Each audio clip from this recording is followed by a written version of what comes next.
Hey, I'm TA Charlie, and welcome to the Road to Concord with Professor Joe Bakanovic. Homeroom is on Rumble. You just go to Rumble and search the channels for the Road to Concord. It's one word. When you find it, you go ahead and you click follow. It might mean you got to set up an account, but it's fast, it's easy, it's free. I did it, you can do it. For those technologically challenged members of the class, you can also catch us on Facebook and YouTube. After the show, it's uploaded to Podbean, iHeartRadio, Spotify, and BitChute. Just look for The Road to Concord. You can go to the blog page, that's theroadtoconcord.com. That's where you'll find all your show notes, study notes, and handouts for the class. The phone is working. If you don't know how to call in, email us and we'll think about it. Finally, you can email a professor at joe@theroadtoconcord.com. He's a little slow, but he'll eventually get around to emailing you back. This show is currently mainly listener-sponsored. If you are interested in advertising your business on the show, please email us. With that said, we ask for your participation on a value-for-value basis. If you find our show of value to you, then you provide an equivalent portion of your labor and treasure through the donate link on the Road to Concord blog page, the show description on Rumble, and in the comments on the other streams. And thank you to all of you who have and will support this show.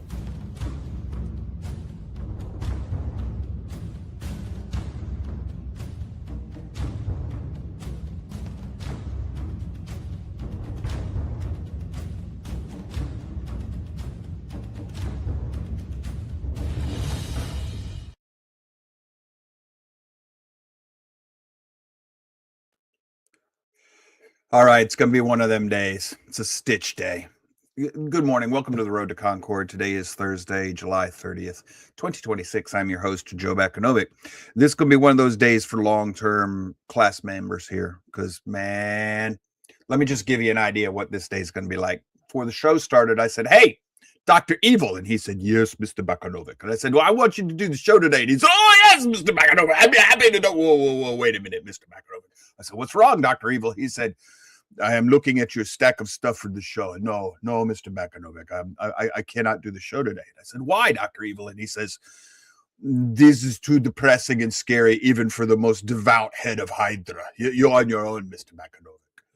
So I couldn't even get Dr. Evil to do the show today. I asked Charlie, I said, Charlie, do the show today. He said, nope, no.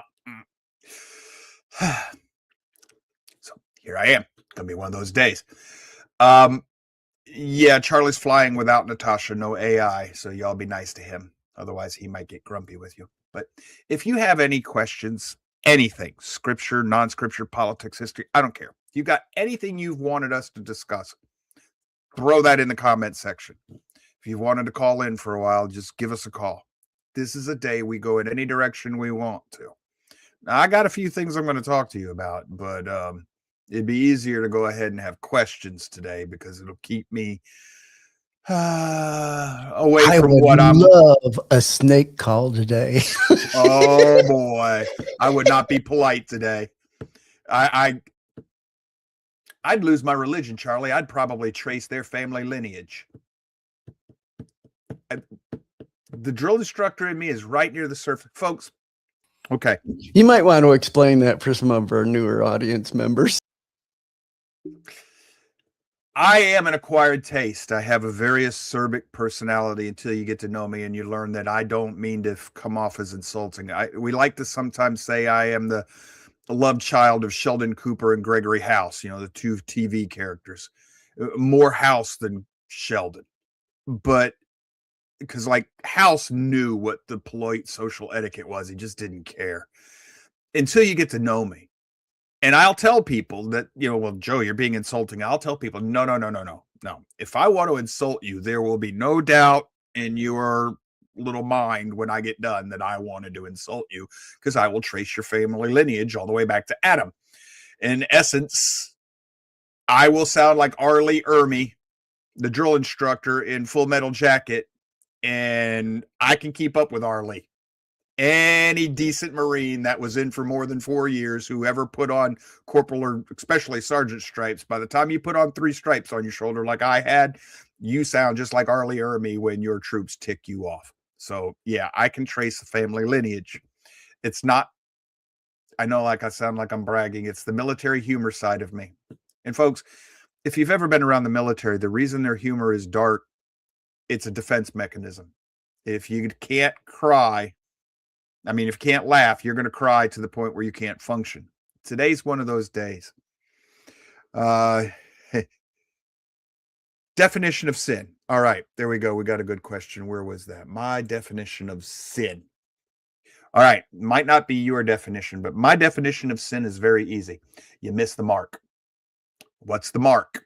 What the Father wants you to do, the way he wants you to think and act and behave in your personal life, in your life in relation to your family, and your life in relation to your community and your fellow man, as well as him. So for me, sin is, and it's an archery term in Hebrew, it means to miss the bullseye. To me, and let me put this in Marine Corps terms, me is missing the black. To me, that's a sin. For a Marine, if I can't put it in the bullseye when I'm shooting on the rifle range, well, Joe, you hit the 4 ring. Yeah, that's a 4 ring. That's white. That's not black. Yeah, but it's 4 is not as bad as 3 or 2. It doesn't matter. I didn't get the 5. And then even when you're in the black, you're still shooting for the V ring, which is in the very center of the bullseye. That's like a 1 inch or so circle or so, right in the 2-inch circle, right in the center of the bullseye. So for me, it's missing the mark. Now we have another comment here. Sea Trotter says it's transgression of the law. Yes, that's a good biblical definition, but what do you mean by law? Because if you transgress the law of Moses, yeah, that's sin, but you can transgress the Torah, and that's still sin. But the Torah is not the law of Moses. Torah is bigger than the law of Moses. So for me, it's all of Torah, the whole Bible. And that my definition is going to be a little bit more in line with Paul when he says, well, if it's sin to you and you do it, then it's sin. Well, that's because you're thinking it's wrong in your mind. And until you grow and learn one way or the other, better or not better, if you think you're doing something wrong, then you probably are, because you believe it's wrong and you're doing it anyway. Charlie, put a focus on this, because I'm going to give you my best stab at a New Covenant answer. Disappointing daddy by your actions. Yeah, there you go. Yeah, and C. Trotter says trauma responses do also have a dark sense of humor. Yes. And I'll be honest with you, folks. I am, in a very real sense, I'm suffering from trauma today. Yes, Sailor Sun says there are laws in the Mosaic world we can't do today. Yes, there are. Good. I started reading a book yesterday. Most of you would love it. I don't. Because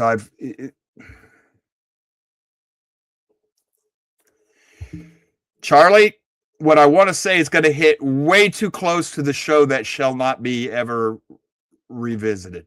Oh, go for it. It's been years since you did that show. I got to go find that.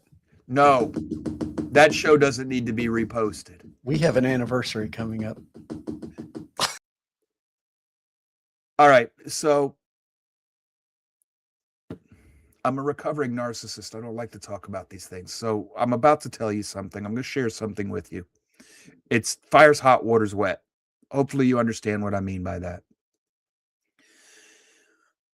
I have learned so much about so many different things. And I got all of this stuff stays in my head. It's one of the reasons your classmate Jimmy Zinker loves me. He says I'm a human filing cabinet. You can mention something I haven't discussed for years, and I'll just open the filing cabinet. There it is. I had a friend who's since passed on. He once, he looked at all my books on my shelf, and he says, have you read those? I said, yes. He goes, you don't remember them. Yes, I do. And he goes, okay, prove it. And I said, pull a book down, open a page. Start reading a word or two. And he pulled a book down, he opened a page, he started reading, and I continued the general gist. Not word for word. I don't have a photographic memory. So I started telling him what was on that page. He did that 2 or 3 times, and then he just looked at me and shook his head. It's just the way Yahweh's made me. It's the way God's made me. But today, normally I could push all that stuff out of my mind. But today I was continuing to read the book I started reading yesterday. It's about socialism and where it started from. And it goes over all the people. Plato, and he kind of pushed democracy and all of this stuff, but he even said how democracy leads to tyranny. And he explains how. Ms. Boatwright, would you please quit narking on me? Don't tattletale, okay? She folks, she knows me all the way back to like what, 8th or 9th grade. So yeah. But I'm reading this book on socialism, and it's going over how it leads to, it's like bad times make good men make good times make bad men make bad times. Well, he's going over how that actually works in the sociological sense and how many people in history have noted it. And I'm thinking to myself the whole time I'm reading this, why can't we just teach true history in our schools? And I understand why we can't do that. Because if we do that, we can avoid this cycle, which means all of the socialists actually have to go work for a freaking living. And all these people who think they're smarter than the rest of the world are going to have to make a living digging ditches, because they won't be able to live in jail, because most of them will be executed. Because a society that understands what is required to continue society will remove the evil from amongst it, not by putting them in jail where you have to be responsible for sustaining their lives for the rest of eternity, but you just execute them. Now, we think, oh my God, that's horrible. We're more advanced than that. No, you're not. That's part of what this book is pointing out. And the sociologist in me is like, oh, I get it. I see it. Remember, sociology is not psychiatry where I take how the individual human mind works. It's how does the collective mind work? How does society work? Well, in order to do sociology properly, you have to know a little bit about psychology, not psychiatry, psychology. So I'm reading this book and I'm like, oh my God, we're screwed. We're just totally screwed. Because we're at the point now where there's no way out except it's revival or bust. Okay? And by bust, I mean it's revival or judgment. I don't see revival in the United States or the Western world. It is happening. There's an awakening in other parts of the world. Christianity is booming in all sorts of places other than where it should be thriving. And that's exactly what I should expect to see, given the patterns of humanity in the world. Let me give you an example of what I'm talking about. Well, first of all, hold on. I'm a little disjuncted today. So let's say you have a bad situation in that makes good men, hard men. And I mean men. Ladies, I'm not being disparaging, but I mean men. Women were not meant to do this work. This is a man's job. Women were meant to be there to soften him up and heal him after he has to do what he's got to do. If we send women in to do men's work, we destroy society. Women are supposed to civilize and culturize men. Men are supposed to be the warriors. So when the men become so sophisticated and they make a good, they go into the hard times and they organize it and they beat it down and they create liberty, and liberty will create wealth, and wealth will create luxury, and luxury creates licentiousness, and licentiousness creates effeminate men who will then create hard times because they no longer have the backbone to do what is necessary to create liberty. So where we think that we have, yes, beta males, where we think we have evolved past the point of the death penalty. No, that's not evolving. That's devolving. That's becoming effeminate. The Bible would tell you if you have an unruly son, and it never says to do this to your daughter. If you have an unruly son, he's a drunkard, he's a drug user. And sorry to those of you that this might hit close to home with.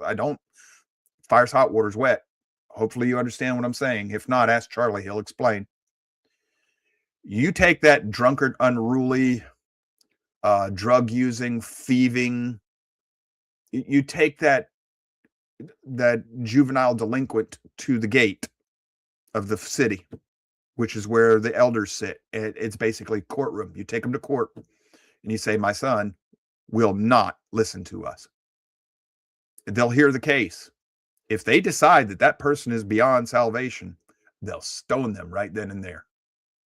So you are in the Bible commanded to take your own child to his execution if he will not conform to society. So when you say, well, we're not going to do that, we'll just put him in jail for life. Now they have no reason to conform to society. You've removed the brakes. You remove the negative. So there's nothing to try and get them to conform to society, in which case you get more of that behavior, not less. Comment on the board from Sea Trotter. It says, I agree, Joe, except for the case like Deborah. There are instances when God uses women for... Yes. Sea Trotter, you're fairly new.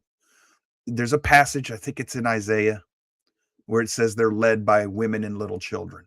Well, the little children is a mistranslation of the Hebrew. That Hebrew word we translate as little children, that includes youth. It means youth, male youth, usually somewhere the ages of 13 to 23, 24, 25, somewhere in there. And it's the same word used for the prophet who's, prays for the bear to come and kill all the kids. No, it's not kids. It's malcontents. It's young males who have reached close to the age of adulthood, but they haven't found a useful purpose. It's the children that stay at home, basement kids, that fail to launch. So that passage where it says they're led by women and little children, that is not a condemnation on the women. That passage in Isaiah is not. That's a condemnation of the men who have refused to stand up and do their job. So I'm feeling like one of those men who has refused to stand up and do his job. And the Marine in me is waging war on me. And man, my wife will tell you, when I wage war on myself, it is a scorched earth, total warfare policy. And I've done more harm to myself than anything else that I've encountered in the world. So what I'm running into is that I'm reading a book that most people would love. Yeah, this is why we shouldn't do socialism. And I'm reading, this is why we're screwed. There's no way out of this. This is natural law, boys and girls, short of a movement of the Holy Spirit. And guess what? That's a cooperative movement. If you already belong to him, he doesn't come along and grab you by the neck and snap you straight and iron you back out and turn you into a believer again. He says, if my people who are called by my name will turn, repent, and seek my face, meaning my Torah, my word, my wisdom, my ways, well, that's something you have to do. Oh, Joe, your teaching works. Yes. To a point, not the way you're thinking of it, but I am teaching that the Father says something is required of you. You must choose him and his way. You have to choose that. He can call you over and over and over and over again and show his hand over and over and over again, and you will still not listen. Excuse me. That happens. That's us as a nation. That's us. So that's why we have leaders that do things like this.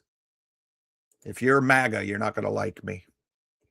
Gateway Pundit says, Trump responds to Fauci's refusal to answer questions, says he, quote unquote, respects Biden's auto pen pardon. Folks, an auto pen cannot pardon. Well, the court said it can. Ignore the court. Just ignore them. Prosecute these people. If the court later on comes on and says he was pardoned, his conviction's overturned, ignore the court and put him in jail. It's a principle of law that goes back to the beginning of English common law, which we have inherited in this country. It is an inherent aspect of our law that the auto pen cannot do things that require the president to pardon, not the auto pen. In fact, everything the auto pen does probably is null and void, unless it's something like signing form letters. If you have used an auto pen to sign a law into law, a bill into law, it is null and void. It is not a bill. If you're going to need the presidential treaty, it is null and void. The auto pen cannot sign a legal document. That's an inherent aspect of the law. So what Trump is saying is, I'm going to respect the lawlessness that's being shoved down your throat, America, because he's part of it. He also came out yesterday and he bemoaned Fauci. He said, well, I inherited Fauci. Dude, you're not going to gaslight me, Donald.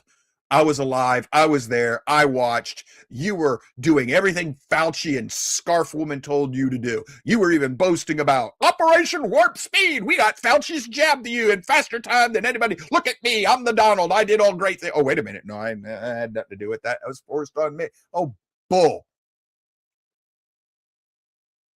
Bleep, bleep, bleep, bleep, bleep, bleep, bleep, bleep, bleep. And bleeper breaks. I'm tired of this. Yes, I knew her name. I liked Scarf Lady better, Sailor Son. Why aren't Donald's supporters hammering the bejeebers out of him on Truth Social right now, saying, Donald, and I don't mean Mr. President, you just call him, hey, Donnie, stop gaslighting us. It wasn't that long ago. We remember. Well, what is this? This is that. It wasn't me. It was that woman you gave me. That's what that is. But remember, he's perfect. He's got nothing he needs to repent for.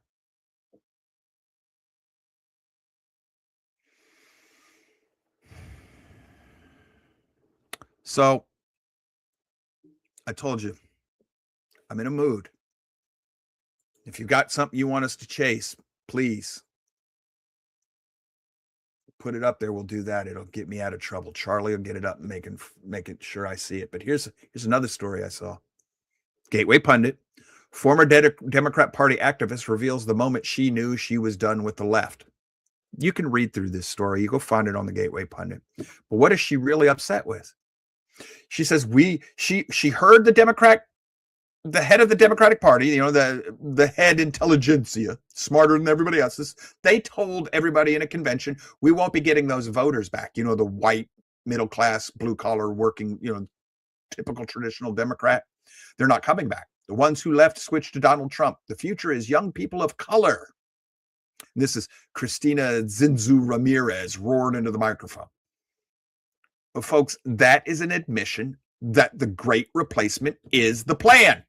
The exact thing that if you go to Wikipedia, they'll tell you it's a conspiracy theory. The people have been telling us there's no Great Replacement. That's the Bible. The dragon has opened its mouth and is trying to flood God's people into non-existence with a flood of non-believing people.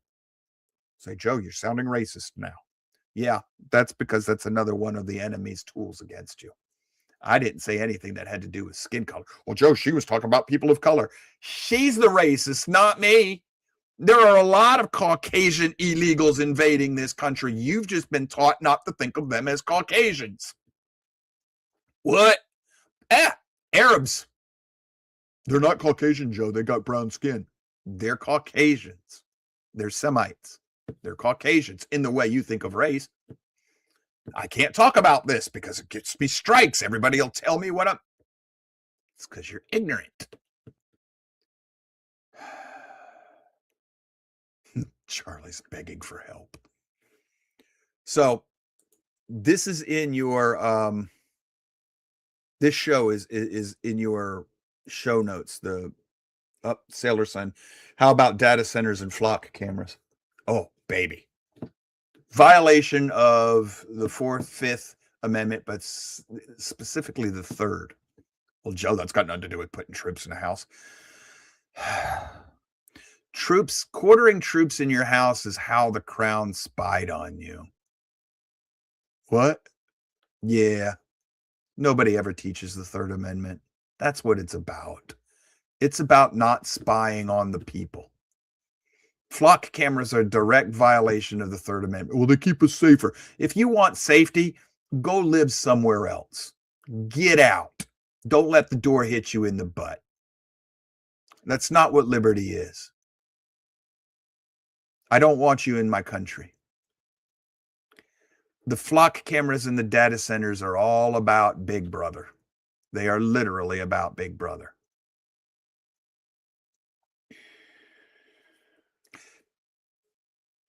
Here, you have an assignment, boys and girls. When this show is over, you will click the link in the show notes. I put it in all the show notes and all of our formats. You will click the link and you will watch this show. Sometime today, you will watch this show, at least the first hour and a half. He talks to historian Bill Federer, or William Federer. He's the guy who wrote the book I've been reading on socialism, the rise of socialism. It's an easy read. It really is. It's brilliant. It brings history to life. It explains it. It's a quick, easy read. I've got maybe 25 minutes in it, and I'm already into like chapter 13. Most of the chapters are only a page, page and a half. I mean, it's reading quick and easy, and it will. Most of my audience is going to understand what they're reading, and it's going to bring you to your knees, and you're going to be like, oh, unless God saves us, we are so toast. But what he does here, if you've spent time studying with me, class with me, any length of time, and you've sometimes wondered if I'm off my rocker, go listen to this show and listen to Mr. Federer give you a 6,000-year synopsis of history, a history of humanity in about 40 minutes. And tell me that it doesn't sound exactly like the show I did on the Cosmic Conspiracy Theory show, or the recap of human history that I've given before. Tell me it doesn't sound like it's a parallel to what we've done for 4 years. Just if you don't hear my voice in Mr. Federer's, and I'm not comparing myself to him. No. What I'm telling you is you're going to hear capital T speaking through him, just like you've heard capital T speak through me. You've heard capital T speak through Skosin and through David Barton and so many other people. And they all land in the same ballpark, on the same section of the bleachers, in the stadium, on the same row in that section, right behind the batter, right behind the umpire, right behind the catcher. That's how you know that you're on to something. So, and this, by the way, the gentleman here in this picture, that's Steve Dace. It's on his show. This is an evergreen. It was a pre-recorded show. But man, that's your homework assignment. That's your homework assignment. Go watch this show.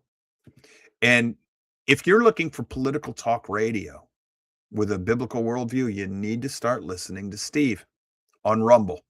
They have to edit their YouTube show a little bit. You want to listen to him on Rumble. He and his producer, Aaron McIntyre, are Protestants. He's got a co-host, Todd, who's a Catholic, but I haven't been able to keep up with them lately. And when I do pop into their show here and there, once a week, maybe twice if I'm lucky, for an hour here and there, they're saying the exact same things we're saying. And I'm not cross-coordinating. The Spirit is working through those who are bending their knee to the Father, Son, and the Spirit. He's putting his words in our mouths. We're all preaching ice cream, different flavors or different toppings, but we are all preaching ice cream right now. To me, that's a warning sign. That's a call to repentance. That's a call to come back home, boys and girls. That's a call to know what time it is, what season it is. It's an alarm clock, a spiritual alarm clock. And there are so many people in the world that are answering it that are not part of the Western world. And that breaks my heart, but it scares me at the same time because I know what that means. Comment on the board from Mrs. Boatwright. It says, he might have answered this before. Are we legally at war without congressional approval? How long are we going to spend money on a war that is not a war without progress? No, we're not legally at war without congressional approval. We're not. But we've passed the War Powers Act that says the president can declare war for up to 90 days without congressional approval. That's an unconstitutional law. But, you know, the Supreme Court can change the Constitution without having to amend it now. This is one of the beautiful things about just reinterpreting the Constitution to suit your needs at that given point in time. Thank you, Woodrow freaking Wilson. When you practice ways of getting around the law no longer exists, which is also part of what is being addressed in this book on socialism that I've been reading. Oy. For those of you who may be interested, I'll look it up. I'll get the link and I'll post it during the break. When we come back from the break, I want to show you something else I grabbed this morning in the pre-show to help me get in a little bit better mood, to fight the negativity that had been overcoming me. And I'll share it. We'll cover that. And let's just go ahead and take the break now. Come back in 3 minutes. We'll cover it then. See you in 3.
Welcome back.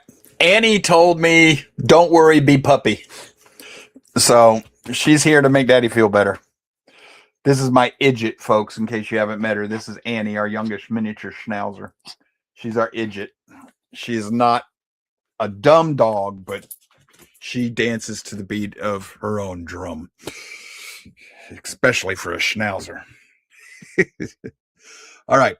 I wanted to share something with you that I grabbed this. This is a 5,000-year leap. Oh, by the way, if you're interested in that book on socialism, I put the link in the show notes for you. So all you gotta do is go to the comment section. It's in there. If you've got Prime, Amazon Prime, and a Kindle reader, it's a free read. So you just download it and read it for free. You actually have to have Kindle Unlimited. Oh, Kindle Unlimited. All right. Well, it's a separate subscription, but that's fine. Folks, it's what's it, $10 a month, $14 a month? If you can afford it, it's worth the money. Yeah, something like that. I've had it periodically, but and you don't need a Kindle machine to use it. You can download the app. 5,000-year leap. This is by W. Cleon Skosen. He's a Mormon, but in this case, that works in our favor. He's not using this book to proselytize. He just has a high view of the American founding, and he goes over the 28 great ideas that changed the world, and most of them are connected to the founding of this country. So I'm toying with the idea of doing a book study when we get done with the one on the Scepter and the Birthright. I'm toying with an idea of reading this one. You'll either have to buy a copy or you'll have to read it online. There is it's in the archives.org. You can read it. You just flip the page as you read. I would put the link up if I go that way. But I'm toying with the idea of going through that because, oh boy, does that make me feel better about things. I mean, it breaks my heart if I stop and think about what we've lost since the founding of this country. But anyway. And then Skosen also did another book, The Making of America, The Substance and Meaning of the Constitution. This ought to be a class book, probably somewhere around the 9th grade. This ought to be a book that every member that goes through public school, whether homeschool or public school, everybody should have to go through this book. It's not hard reading. It's illustrated. It's fully documented. I mean, it's brilliant, and you wouldn't know he was a Mormon from reading it. The point here, the only reason I bring up he's a Mormon is because in this case, Charlie, you got a minute for me? They all but think the Mormon Church all but thinks that the Constitution is a divine document, don't they? Oh yes. Great respect for that document then, maybe more so than anybody other than the founding generation, I would think. So have you? Yeah, probably even more than that. Yeah. Have you ever read any of Skosen's works? A little bit. I'm familiar. Well, in these two cases, he just focuses on the history. When I first read it, I didn't know he was a Mormon. He's got another book in which he writes about the history of America, where that's where the Mormonism comes out. No, you don't. I've got the book, but you don't see me sharing that one.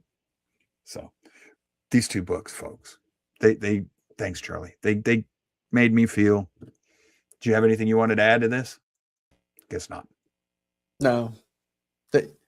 I've heard his name is Clausen, but whatever. Skosen. Yeah. I don't know. Skousen. Yeah. But yeah, he's famous in Mormon circles. So the work in these two books he was brilliant. A good scholar. So yeah, the scholarship is excellent. And I don't mean just by my opinion. I mean, it's excellent. It's everything you're taught to do in school. Fully annotated, cited, and everything. That made me feel a little better. It did. And then I got to looking. I made up a list of other books I might want to do. There's a book on defending the Declaration. It's about the fact that the Declaration of Independence is a thoroughly Christian document, rooted squarely in Christian history, Christian thinking. And then there's the Christian Constitution, which is about the Christian influences on the United States Constitution. I was thinking about maybe going through that one. And Original Intent by David Barton.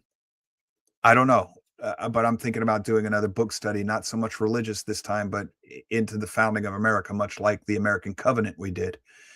And that was inspired by Bill Federer. because he's going to explain to you. You've got a homework assignment. Go watch that video. The Steve Day show. Watch the video. And he's going to essentially tell you that a king is nothing more than the kingpin of a mob. He's the head boss of a mob. And that monarchies are just a form of mob rule. And he's correct in the way he explains this when you hear him explain it. And he was talking about how the very first Republican constitutional republic on earth was established by Moses. And then you don't have another one until 1776 with the United States. Because even the crown, even England was not a constitutional republic. Yes, Skousen, Skousen, whatever. He does another book, Jimmy Zinker says, The Naked Communist. Oh boy. Jimmy, we might have to do that one instead. Because that is so timely. That got produced back about the time that McCarthy was trying to warn everybody. But anyhow, lost where I was. So many things going through my head.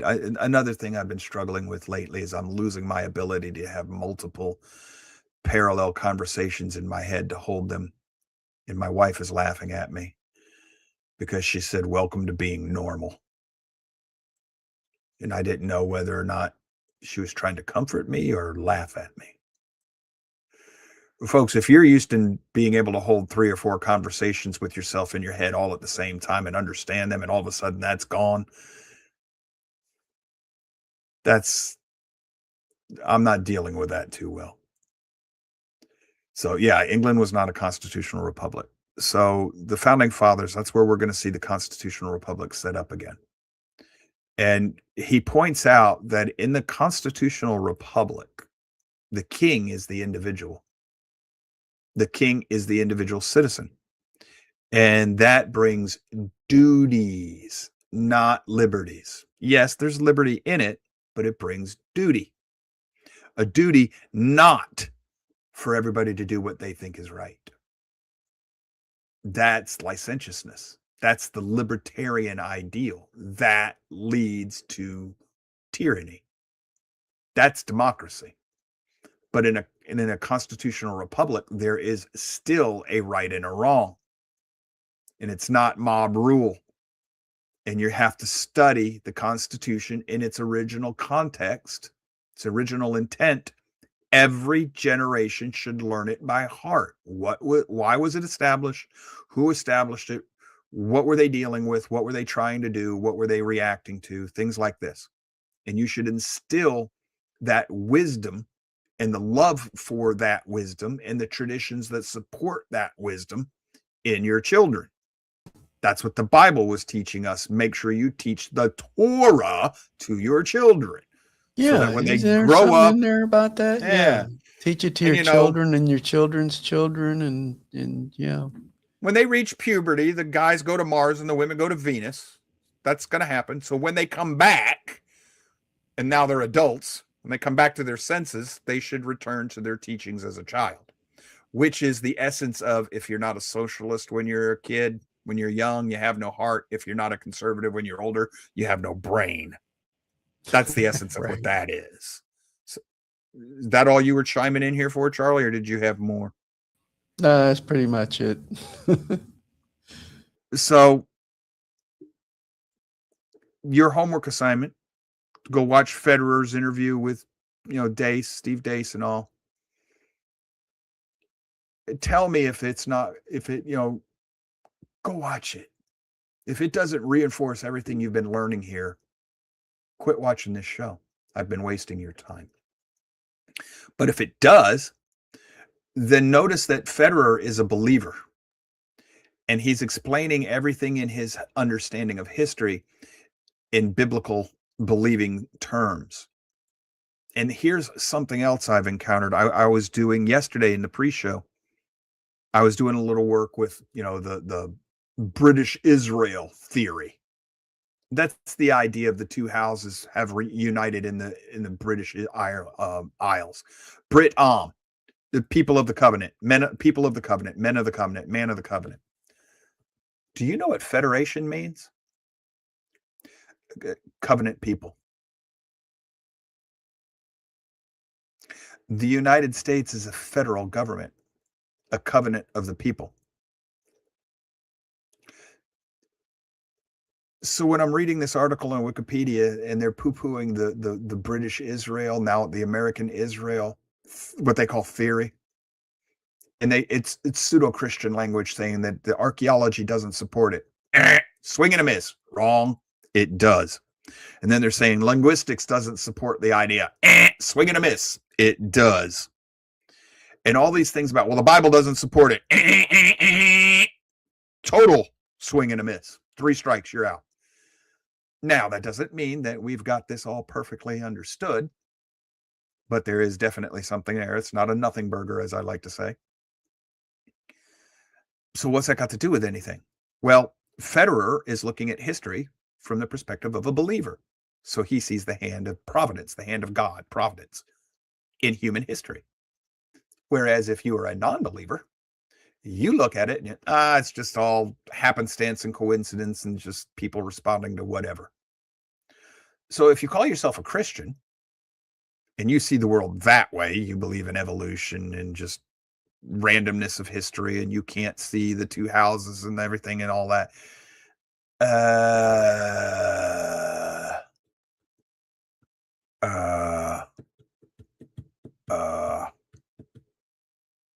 Maybe you're not looking at the world with spiritual eyes. That's as kind as I can put that. Do the math. If you can't see the world through a spiritual lens, well, are you Nicodemus going to the rooftop with Jesus saying, what do you mean I got to be reborn? You're a teacher of Israel and you don't understand this? You might be a Nicodemus. Not saying you don't have an allegiance to Yahweh, not saying you don't love him or whatever, but your understanding of who and what Yahweh and the Son are is a little small. You've tried to contain the infinite in this finite created world. Charlie, am I being kind enough with this? I think so. But that's exactly what we do, though. We tend to limit Yahweh and that's one of the things that just over the past, few months and stuff, as I've been looking at things, I'm like, when we look at things from these different perspectives, many times we're limiting Yahweh, and we should not do that. Stay with me, Charlie. The Israelites would look at things going on in their world and they'd say, Yahweh did this. And we all look back and say, well, yeah, they knew Yahweh back then. They talked to us. No, they didn't. Yahweh met and talked to the prophets. When Israel was in the Holy Land, he talked to the prophets. He didn't talk to just the people. He only talked to prophets face to face. But the people still knew it was the hand of Yahweh. Well, the founding fathers knew it was the hand of providence. They said that. Providence, that's the hand of Yahweh in the world. They're giving credit to the God of the Bible.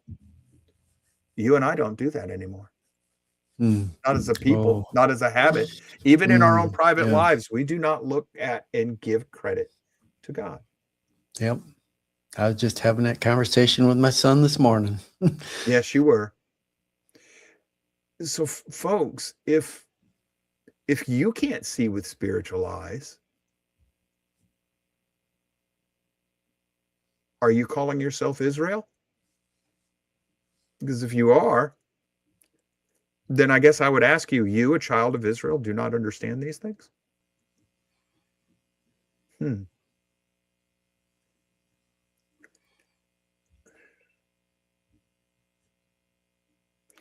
Yeah, it's part of this thing of, Michael Heiser's the one I got this term from, believing loyalty. And part of that believing loyalty is also, like you said, there is giving credit to Yahweh for, what his divine providences they used in our founding of our country time, the hand of Yahweh in our life and in our life of our nation and everything. And like you said, we don't do that anymore. We have become ungrateful for what Yahweh is doing, and He's trying to communicate with us. And this will get me in trouble too, and hopefully won't get struck on YouTube. But I've been just watching. You've been talking about the earthquakes and stuff that we've been having. And ever since we mentioned that, yes. But I'm looking at this stuff. Look at the wildfires, even in Europe right now that's going on. The the different the heat waves and stuff that's been plaguing the United States and Europe. There's just all these natural events, which we call natural events. Is this not Yahweh trying to communicate and saying, I'm here, pay attention? The world's literally on fire. Yes. And, I'm trying to communicate with you guys. There's something about to happen here and not too long. And if you don't prepare now, it's not going to end well for you. That's the message that I see through these events that are going on, that we just, if you're looking at it from a secular point of view, this is just, happenstance, and this is climate change. Well, we can't call it global warming anymore, because now it's climate change, because we disproved that it wasn't whereas warming, in the ancient times they would have said the gods are angry. Exactly. And we're not doing that anymore. We're just saying, this is just this is just what's going on. I'm going to tell y'all something else too. Piggyback on, just stay with us, Charlie. Piggyback on what Charlie said. 9/11 could have been sent by Yahweh. Yahweh would never do that. You want to bet? Yeah. We just read Jeremiah, where Yahweh says he whistled for the bee of Assyria and used them to punish his people, to kill his people, kill them off. And we have to be careful in the way we couch that Yahweh made this happen. Yahweh allowed this. He uses it for his purposes. He uses it for his purposes. Yeah. He allows evil to do its thing to a certain degree to bring about his ultimate purposes. He doesn't necessarily cause the people to do the evil, but he allows it to happen because it is just in a way. I mean, this should have been a wake-up call to this nation, and it was for about 2 weeks. That's how long it lasted. We all rallied around each other, and USA, and then it was like, okay, back to work. And we're missing something else. Circuses. We're missing something else. That let's go to the book on socialism that I'm reading by Federer. Everybody in history, from Plato on down, has pointed out that the last sign of a decaying republic, or some sort of government other than a king, or even in a king, Solomon had the last sign of Solomon was falling apart, was sexual depravity. Just sexual licentiousness. That's the last sign. Folks, if you don't think that sexual morality is important, especially in the ancient times, why was the Battle of Troy fought? What was the reason for that entire battle? What caused the Odyssey? The Battle of Troy is what leads to the Odyssey, to attempt to get home. Why were they at Troy? Because somebody stole another man's wife.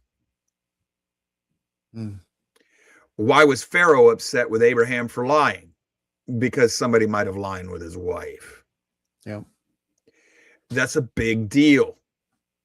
You've got to keep the boundaries in place. And when we don't, like right now we think of it as in the wrong terms. What would the ancients think of right now? Well, they'd look at our society and they'd say, well, you're under the effect of Ishtar and Ashtoreth. Sex goddesses. Ambiguity, sexual depravity, just licentiousness, which leads to effeminate men Yeah, which right. leads to the downfall of your country, of your nation.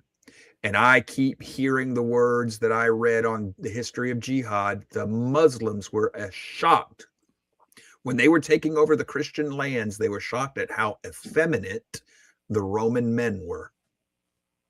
They had become rich, lazy, licentious, sexually depraved, and effeminate. They were ripe for the conquer. And you will start craving tyrants just to get a rule of law back in place. Yeah. When we should be hitting our knees and begging the God of Abraham, Isaac, and Jacob to forgive and restore us. But oh no, can't do that. Charlie, I'm going to give you the last word before we sign out of here today. Oh, yeah, great. Yeah. That's You what we said need. you were going to love this show. But with that said, we do have, even within the United States, there is a small movement, but it is a movement to return to Yahweh. I mean, we see it here in this show. I mean, that's why we do this show, quite frankly, to reach as many as we can before we can't do it anymore. And that's our hope, is that we can get enough together that we can at least save the remnant out, and I shouldn't say we, that Yahweh Not can save save. the remnant out. Show them the exit door. Yeah. Show them the way out of this dumpster fire, as Natasha. Yeah, and what is that way out? We don't know. I mean, that's in this Yahweh's case, hands. the way out's the Messiah. Yes, exactly.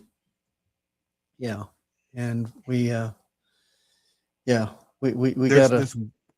There's one other. I was gonna just let y'all step on the landmine. You got a homework assignment. You're gonna click that link. You're gonna go watch that Rumble show with Steve Dace. There's one other thing that Federer is going to go over in there. It's a spiritual thing. And he shows you in the scriptures, to do nothing is to side with evil. And the scripture says so. And he quotes it for you. So when you are silent, you side with whatever's happening. And you'll be held accountable for your silence as well. I didn't realize that was in the scriptures. When I heard that, I was like, oh, crap. Yep. Oh, crap. Yeah, we got a duty. Your homework assignment. I mean, it's right in the Declaration. It's your right. It's your duty to correct your government.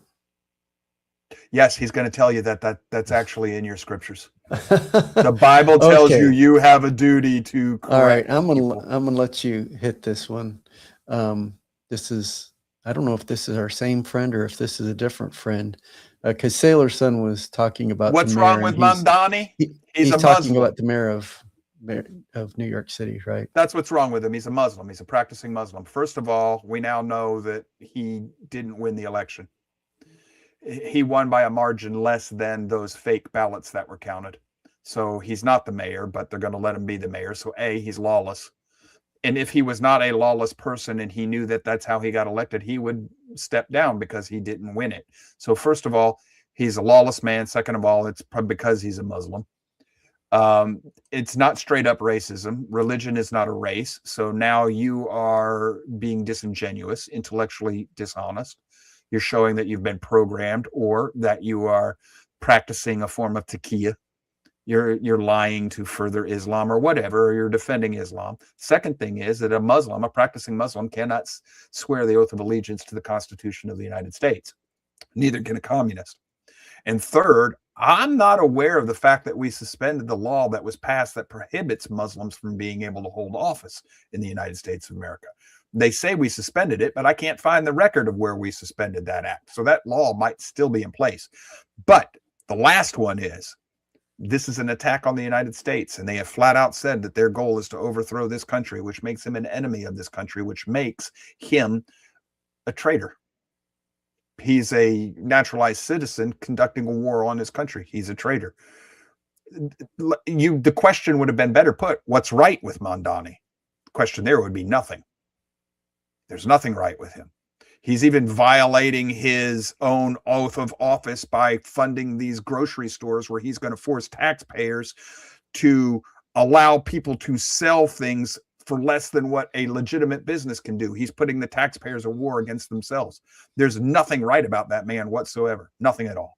It says, respectfully, do you even know what the hell the taqiya come on and it takes as a search at a max? Yes, I know exactly what it does. I don't need an AI search. I've read the Hadith. I know exactly what Muhammad said. Lie in order to protect yourself if you feel threatened. Lie in order to advance Islam until you're strong enough to do it by the sword. We've done that in this class. I have read the Hadith. I've read the Quran. I've read Muhammad's official biography. I've read Reliance on the Traveler, where you get Sharia law. I've posted it. I've shared it on this show. I know what Muhammad taught. I do know what I'm teaching. I know that Islam is Antichrist. By its own admission, I know that Muhammad is a false prophet. By his own declarations, he's a false prophet. He said all true prophets come from Isaac. Then he said, I come from Ishmael. I also know that he believes in a multi-God. He prayed to Allah's 3 daughters at one point and then said, oh, well, the devil put those words in my mouth. The devil cannot put words in a true prophet's mouth. He's divinely protected. But in this case, his God did put words in his mouth, because his God is Allah, Bel, the moon goddess, not Yahweh.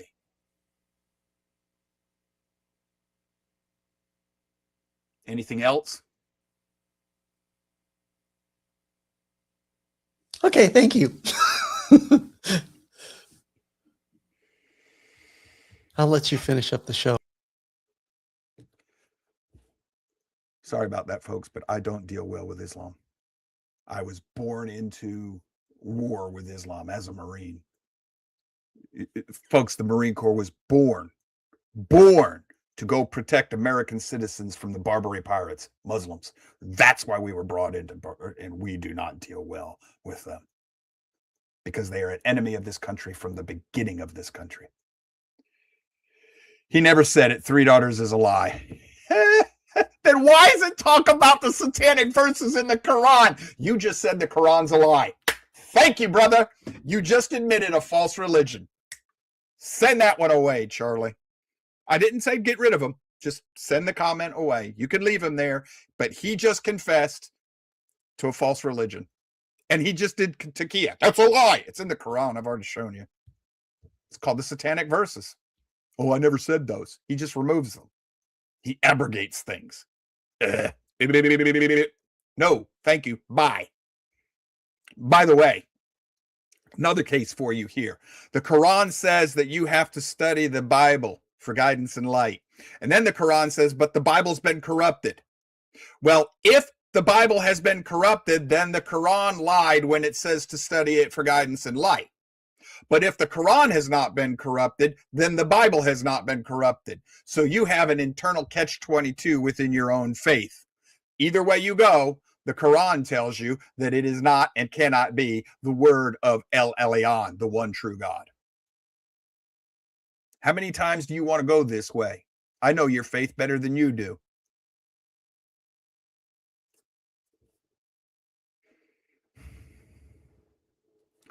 All right, folks.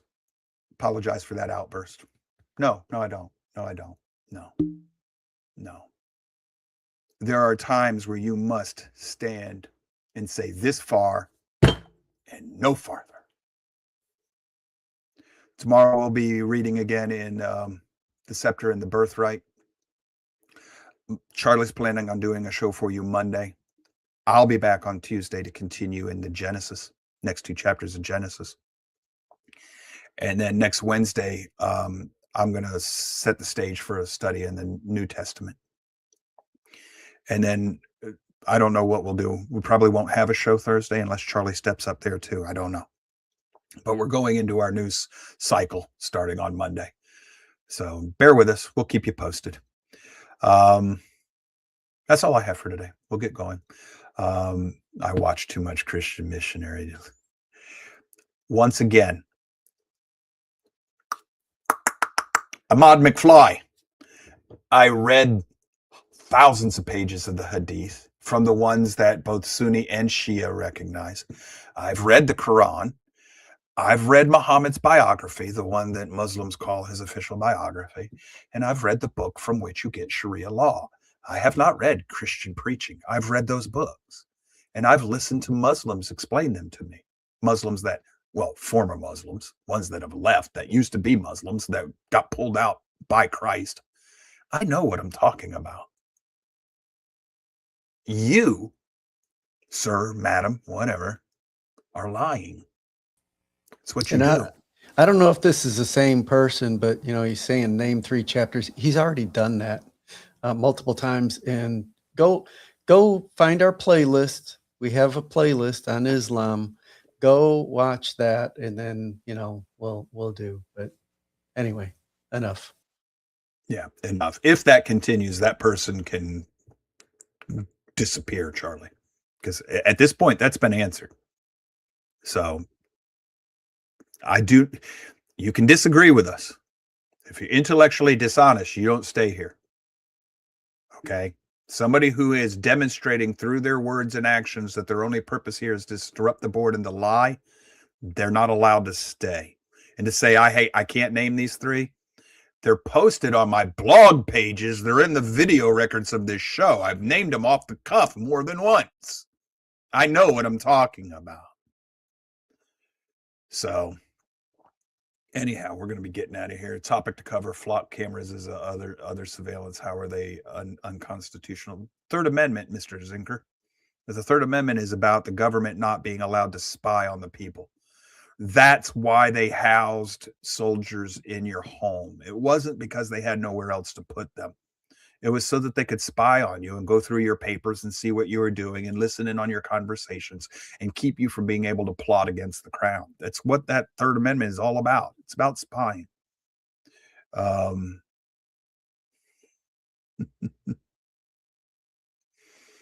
Yes, exactly. It's against polytheism. So why did he talk about, we still have our Muslim friend in here. Why did he mention the 3 daughters of Allah? And if there's no polytheism, why does Allah pray to Muhammad? You only pray to a God. The Bible, no, the Quran rather, not the Bible. The Quran says that Allah prays to Muhammad. So why? Your God prays to that God? A false prophet by his own words? You can keep laughing at me all you want. Either your problem is you've believed lies, or you're trying to defend the lies being exposed. So we're gonna get out of here. Charlie, sniper up. I'll handle the exit. Aye. We'll see y'all later. We love you.